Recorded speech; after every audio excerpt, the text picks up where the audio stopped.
हाय माझ्या लाडके मित्रमैत्रिणींनो, कसे आहात सगळेजण. आपले सीमाजिनी व्लॉग्स या चॅनलमध्ये माझ्या सगळ्या लाडके मित्रमैत्रिणींचे मनापासून स्वागत करते. तर बघा, माझ्याप्रमाणे प्रत्येक गृहिणीला एक महत्त्वाचं महिन्याचं जे काम असतं ते म्हणजे सामान भरणं, किराणा भरणं. तर माझं सुद्धा आता इथे बघू शकता तुम्ही, तेच काम चालू आहे. बघा, पहिलं मी काय करायचे, माझ्याकडे ज्या काही डब्यांमध्ये मी सामान ठेवायचे ते मी बाहेर काढायचे. प्रत्येक गोष्ट किती संपली किती नाही त्या हिशोबाने मी लिहून घ्यायचे. पण ही यादी करत असताना ना बऱ्याचदा काय व्हायचं, समजा एखादी वस्तू जर पूर्णतः संपलेली असेल तर ती वस्तू ना माझ्या लक्षात यायची नाही की ही आपली पूर्ण संपली आहे. उदाहरणार्थ समजा जे आपण खूप रेअरली वापरतो, उदाहरणार्थ समजा साबुदाणा म्हणा, किंवा अजून एखादी खूप रेअरली वापरणारी गोष्ट समजा उडीद डाळ वगैरे म्हणा, अशी गोष्ट जी आपण शक्यतो सहसा एवढी वापरत नाही पण ती आपल्याला लागते. आणि अशी पूर्णतः संपलेली गोष्ट आहे ना माझ्या कधीतरी लक्षातच यायची नाही जेव्हा मी पूर्ण डब्बे ओपन करून समोर घेऊन बसायचे तेव्हा. तर त्याच्यामुळे नंतर मी त्याच्यावर वर्कआउट केलं आणि बघा, रेडीमेड यादी जी असते ना, एकदाच म्हणजे सगळ्या किराणांची जी नावं आहे, किराणा मालाची जी नावं आहेत ना, ती लिहून घ्यायची एका पानावर एकदाच. आणि त्यानुसार फक्त आपल्याला जे संपलंय तेच फक्त आपल्या डब्यामध्ये चेक करायचं की पोहे, गहू, असं one by one step by step जायचं. आणि धान्य किती संपलंय म्हणजे धान्याची नावं बघायची आणि ते संपलंय का आहे ते बघायचं. तर अशा प्रकारची यादी आणि किराणा सामान कसं सोप्या पद्धतीने भरायचा याच्यावर मी एक व्हिडिओ पण बनवला होता मागे. तो व्हिडिओ ना मी खाली डिस्क्रिप्शन बॉक्समध्ये लिंक देईल तुम्हाला त्याची. आणि ती यादी सुद्धा जर तुम्हाला हवी असेल तर तुम्ही यादी सुद्धा देईल, कारण त्या व्हिडिओमध्ये मी संपूर्ण यादी दिली होती. तुम्हाला सांगितलं पण होतं मी की फोटो काढून घ्या त्याचे, कारण ती खूप उपयोगाची आहे. खूप पटकन तुमची यादी जी किराणा माल तुम्हाला भरायचंय ती तयार होते. तर असो, त्याच पद्धतीने मी केलं. बघा, एका बाजूला ती यादी ओपन करून ठेवली आणि त्यातले जेवढे जेवढे काही वस्तू आहेत ना त्या फक्त मी डब्यामध्ये प्रत्येक चेक केल्या आणि फटाफट त्याच्याप्रमाणे माझी लिस्ट तयार करून घेतली. आता बघा, किराणा कुठून भरायचा, पहिली तर गोष्ट नाही, प्रत्येकाच्या स्वतःच्या चॉईसवर अवलंबून आहे. कोणाला डीमार्ट मधलं पटतं, कोणाला आपल्या जे किराणा स्टोअर असतात तिथलं पटतं. तर मला ना, मी खरं सांगू का तुम्हाला, काही वस्तू आहेत ना मी किराणा मालाच्या दुकानातून घेते आणि काही वस्तू मी डीमार्ट मधून घेते. कारण डीमार्ट मध्ये ना कधी कधी खूप छान ऑफर असतात. आणि तुम्ही जर बघा किराणा मालाच्या दुकानात गेलात तर जी प्रिंटेड प्राइस आहे ना त्या प्राइसलाच तुम्हाला घ्यावं लागतं. उदाहरणार्थ समजा हँडवॉश असेल किंवा साधा श्रीखंडाचा डब्बा सुद्धा तुम्ही जर विचार करा, त्याच्यावर सुद्धा जी काही प्रिंटेड प्राइस आहे त्यालाच तुम्हाला घ्यावं लागतं किराणा मालाच्या दुकानामध्ये. पण डीमार्ट मध्ये तसं नाही, त्याच्यावर 5-6 रुपये का होईना कमीत कमी ऑफ मिळतो तुम्हाला. तर त्याच्यामुळे तिथं तुमचा पैसा वाचू शकतो. पण हो, डीमार्ट मध्ये जाण्याचा एक तोटा सुद्धा आहे की तिथे आपण गेलो तर नको त्या वस्तू सुद्धा आपण घरी घेऊन येतो. तर त्याच्यामुळे ते आपल्या मनावर आहे, आपण आपल्या मनाला कसं कंट्रोल ठेवतो. आणि आपण जातानाच ठरवून जायचो की ही जी मी यादी केलेली आहे ना, या यादीच्या पलीकडे मला काही तिथून घ्यायचं नाहीये आणि अनवॉन्टेड दुसऱ्या सेक्शनला फिरायचं नाही. समजा जर तुम्ही किराणा भरायला गेलाय ना तर तेच तेवढाच किराणा भरून तुम्ही माघारी या. जर तुम्ही दुसऱ्या सेक्शनला फिरत बसलात, क्रोकरीज मध्ये गेलात किंवा स्टेशनरी मध्ये गेला, कपड्यांच्या इथे गेला, तर तुमची अनवॉन्टेड खरेदी 100% होणारच.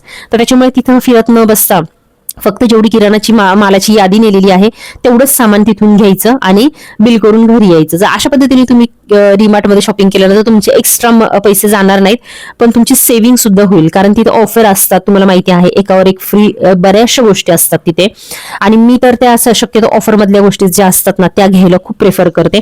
आणि जे किराणा मालाची जी दुकानं असतात ना तिथे बघा, मला डीमार्ट मधलं काही काही पटत नाही, मी तुम्हाला सांगते. तिथला साबुदाणा अजिबात चांगला नसतो. आज कित्येक वर्ष झाले तिथल्या साबुदाण्याचा अनुभव मला एवढा घाणेरडा आहे ना. तिथल्या साबुदाण्याची खिचडी अजिबात चांगली होत नाही, म्हणजे अशी जी फुलून येते म्हणतो ना आपण, ती फुलूनच येत नाही ती खिचडी. तर त्याच्यामुळे साबुदाणा कधीही तुम्ही डीमार्ट मध्ये भरू नका. नॉर्मल किराणा मालाच्या स्टोअर मध्ये भरा. त्याच्यानंतर पोहे सुद्धा डीमार्ट मध्ये अजिबात चांगले मिळत नाही, चवच नसते बघा त्याला. तर त्याच्यामुळे तुम्ही ते सुद्धा आहे ना नॉर्मल किराणा मालाच्या स्टोअर मधूनच भरा. तर ह्या ज्या 2 गोष्टी आहे ना शक्यतो मी किराणा मालाच्या स्टोअर मधून घेते. आणि काही काही जण बघा डाळींबद्दल पण कंप्लेंट करतात, डीमार्ट मधल्या डाळी लवकर शिजत नाहीत, आपली तूर डाळ वगैरे. तर ते सुद्धा जर तुम्हाला वाटत असेल ना तर ते सुद्धा तुम्ही नॉर्मल दुकानातून घेऊ शकता. तर ह्या ज्या 2-3 गोष्टी सोडल्या तर बाकी सगळ्या गोष्टी मी स्टोअर मधून भरते नॉर्मल. आणि बाकीच्या ज्या आपल्या हँडवॉश म्हणा, साबण किंवा सॉस किंवा बाकीचे जे धान्य आहे, रवा, शेंगदाणे, साखर, ह्या सगळ्या ज्या बेसिक गोष्टी आहेत, तेल, तूप, याच्यावर सुद्धा खूप छान ऑफर असतात डीमार्ट मध्ये. तर तिथून मी आणत असते. तर दुधावरच बघा ना, दुधावर सुद्धा तिथे 4-5 रुपये ऑफ आहे. तर त्याच्यामुळे डीमार्ट मधलं सामान तसं घेणं खूप परवडतं. तर असो, बघा, अशा पद्धतीने मस्तपैकी यादी बनवली, डीमार्टला गेले, तिथून आले, त्याच्यानंतर थोडासा आराम केला. आणि ना सर्वात महत्वाचं मला काम करायचं होतं ते म्हणजे, आता मी किती वर्ष, म्हणजे मला असं वाटतं वर्ष झालं असेल मी विचार करतेय की माझ्या घरात जी साठलेली औषधं आहेत ना ती काढायची. कारण ना आता बघा दोन्ही मुलं अजूनपर्यंत पण आहे ना लिक्विड औषधच पितात, गोळ्या वगैरे शक्यतो अजून पण काही खात नाहीत दोघ जण पण, तर लिक्विड औषधच पितात. तर ते लिक्विड औषधांना आता इतकी साठली आहेत ना, म्हणजे जे एक्सपायर झाले असते ती मी देत असते टाकून आधीमध्ये, पण कसं वारंवार महिना 2 महिन्यांनी कोण ना कोणतरी अगस्त्यला तरी बरं नसतं किंवा सानवीला तरी बरं नसतं. तर शक्यतो माझी मुलं आजारी पडत नाहीत देवाच्या कृपेने, पण समजा जर कधी आजारी पडली तर तुम्हाला माहिती आहे पेडिट्रिशियन कमीत कमी 4 ते 5 बाटल्या तर नक्कीच लिहून देतात. आणि त्या घेऊन आलं की आपण काय करतो, 3 दिवसाचा कोर्स करतो, 3 किंवा 5 दिवसाचा, आणि राहिलेले जे औषधे परत आपण ठेवून देतो आणि पुढं परत जाऊन ते आजारी पडले तर परत मग आपण ती औषधं पाचतो. तर ह्या नादामध्ये कधी कधी काही औषधं जी आहेत ना ती एक्सपायर होऊन जातात, किंवा काही काही औषधं अशी असतात ना की ती परत आपल्याला लागत नाहीत. बघा उदाहरणार्थ बघा, तर माझ्या कधी असं फोड वगैरे आलेला आहे किंवा काहीतरी वेगळं दुखणं झालेलं आहे, आणि ते काय एकदा औषध पिलं की ते काय फोड आता काही कायम स्वरूपी येत नाही. आपल्याला शक्यतो लहान मुलांना काय होतं, सर्दी, खोकला, ताप, बस हे 3 गोष्टी शक्यतो होतात. पण अशा ज्या गोष्टी आहे, अलर्जी झाली कुठं काय झालं, ह्या एवढ्या होत नाही. तर ती तशा प्रकारची जी औषधं आहेत किंवा टॉनिक वगैरे असतील तर ते आपण काही रेग्युलर वापरत नाही. ती अशी औषधं आहेत ना ती बघा साठत जातात. आणि मग माझ्या याच्यामध्ये बघू शकता तुम्ही, असं ना बेडच्या बाजूलाच एक ड्रॉवर होता आणि त्या ड्रॉवरमध्ये भयानक अशी औषधं साठली होती. काही काही औषधं त्याच्यातून लीक झाली होती, खाली सगळं चिकट झालं होतं. कित्येक महिने झालं मी विचार करते की याच्यातून काढायचं, पण त्याला ना योगच येत नव्हता, म्हणजे म्हणतात ना मुहूर्तच लागत नव्हता. पण आज मी ठरवलं, म्हणलं की नाही, आज आपल्याला ही औषधं इथून काढायची आहे. आणि तुम्हाला खरं सांगू का, पुढे जाऊन मी तुम्हाला सांगेल की औषधं कुठल्या दिशेला आपल्या घरामध्ये ठेवायची ते बेस्ट असतं. तर ही जी माझी जागा होती ना औषधं ठेवायची, ती खूप चुकीची होती. कारण अगदी बेडच्या माझ्या बाजूलाच होती ती, जिथं आम्ही झोपतो त्याच्याच बाजूला होती. तर त्याच्यामुळे आपण ज्या ठिकाणी झोपतो तिथं औषधं कधीही ठेवू नये, कारण तिथून खूप निगेटिव्हिटी निर्माण होते त्या औषधामधनं. आणि आपण जिथं झोपतो ना तर ती औषधं आपल्या त्याचप्रमाणे आपल्याला मागे लागतात आणि कायमस्वरूपी औषधं आपल्या मागे लागतात. तर वास्तुशास्त्राप्रमाणे बघा, बेडच्या बाजूला कधी औषधं ठेवू नये, बेडरूम मध्ये जिथे आपण झोपतो. त्याचप्रमाणे स्वयंपाकघरात सुद्धा कधी औषधं ठेवू नये.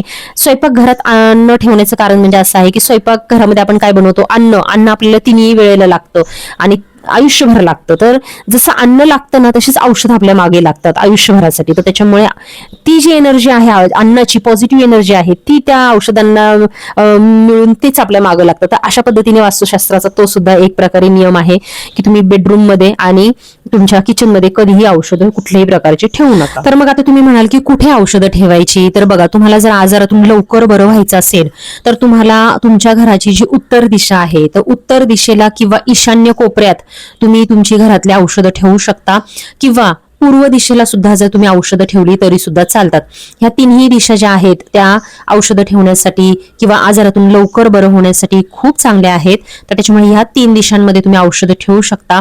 त्याचप्रमाणे जी खूप दिवसातनं जर तुम्ही काही वापरणारी औषधं असतात, काही स्टोअर करून ठेवतो बघा आपण औषधं, ती जर औषधं असतील ना तर ती तुम्ही वायव्य दिशेला ठेवू शकता. तर ह्या ज्या 4 दिशा आहेत यामध्ये तुम्ही औषधं तुमची स्टोअर करून ठेवू शकता. इथे मी नकाशा पण लावलेला आहे, मॅप पण लावलेला आहे, ज्याच्यामध्ये मी दिशा दाखवलेल्या आहेत. तर ह्या दिशा तुमच्या घरामध्ये कुठे येतात ते बघा आणि तिथे औषधं ठेवा. पण चुकूनही तुमच्या बेडरूम मध्ये, बेडच्या बाजूला ठेवू नका, स्वयंपाकघरात ठेवू नका. इथून खूप सारी निगेटिव्हिटी औषधांमध्ये उतरते आणि कायमस्वरूपी तुमच्या मागे औषधं लागू शकतात. तुम्ही आजारपणामध्ये लवकरात लवकर बरे होणार नाही. तर असो, हा सगळा वास्तुशास्त्राचा नियम आहे, ह्यातलं मनाचं काहीही मी सांगत नाहीये. तुम्ही वाटलं तर गुगलवर वगैरे सुद्धा तुम्ही चेक करू शकता. असो बघा, सानवीची सायकल 2-3 महिन्यापासून आहे ना अशीच पडून आहे. काय तर कारण फक्त हवा गेली होती टायरची. आता जाणार कोण हवा भरायला, हा सर्वात मोठा प्रश्न. कारण सानवीचे पप्पा तर असल्या कुठल्या गोष्टींमध्ये आता इंटरेस्ट घेतच नाहीत. आणि घरामध्ये तुम्हाला सांगते, टायरमध्ये हवा भरायचं मशीन पण आहे त्यांच्या कारचं, पण त्यांनी सुद्धा हवा भरायला म्हणजे सायकलमध्ये पॉसिबल नाहीये. तर त्याच्यामुळे लांब सायकल चालवत न्यायची, हवा भरायचं. तर हे सगळ्या गोष्टींमुळे ना मलाच शेवटी ते उठावं लागलं, जाऊन घेऊन जावी लागली सायकल. सानवी पण आली माझ्या बरोबर बिचारी. सर्व्हिसिंग पण करून घेतली अनेशा 2-3 महिने, कारण बंद होती सायकल.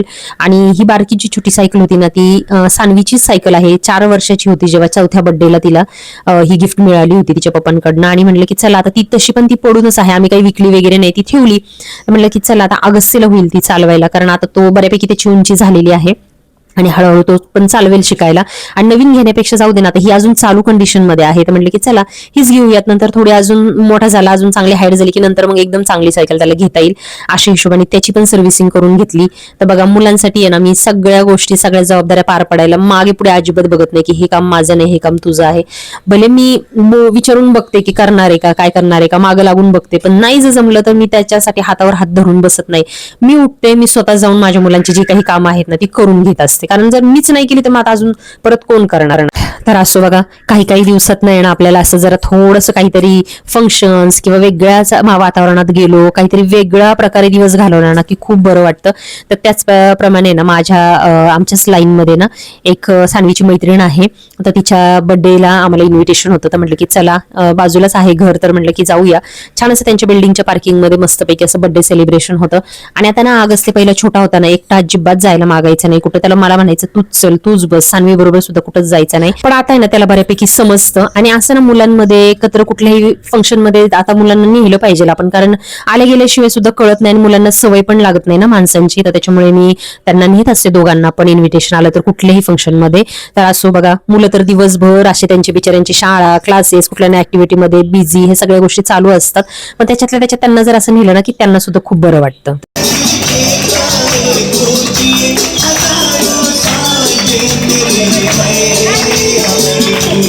तर चला मित्रमैत्रिणींनो, आजचा छोटासा व्हिडिओ तुम्हाला कसा वाटला मला नक्की कमेंट करून कळवा.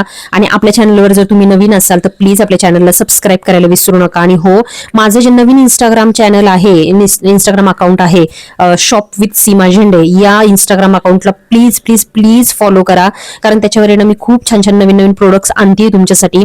तर तिथून तुम्ही खरेदी तर कराच, पण पहिलं फॉलो तर नक्की करा. तर असो, चला मित्रमैत्रिणींनो, आजचा व्हिडिओ मी इथेच संपवते. भेटूयात अशाच एका नवीन व्हिडिओमध्ये. तोपर्यंत काळजी घ्या. Take care. Bye bye.